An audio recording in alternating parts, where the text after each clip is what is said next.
Hi,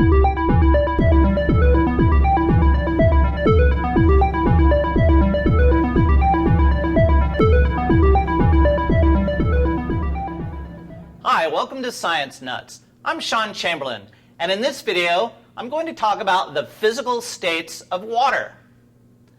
Matter is the stuff of which the universe is made. Everything in the universe is made up of this material, these atoms that we call matter. On Earth, matter exists in three physical states: solids, liquids, and gases. Water is one of the few substances on Earth that exist in all three physical states simultaneously.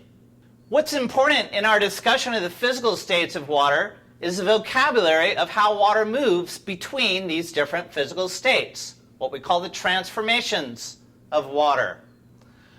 Water as a solid appears on Earth as ice. As a liquid, we just call that water. And as a gas, we call gaseous water water vapor. The transformation of solid water to liquid water is called melting. When we turn that liquid water into a gas, we call that evaporation. The opposite process of evaporation is what's known as condensation. The water that forms on the outside of a bottle of cold drink, or the dew that you see on the grass in the morning, is a really good example of condensation. And we, of course, know that liquid water can become solid water when we freeze it.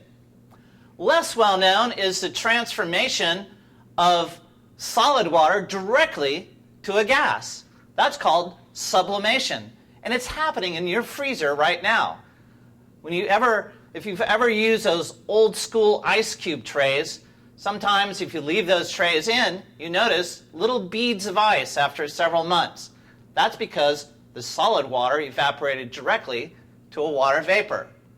The opposite of that process is called deposition, when the gas, water vapor, goes directly to ice. All transformations of water involve heat. So adding heat or removing heat is how we get different transformations of water.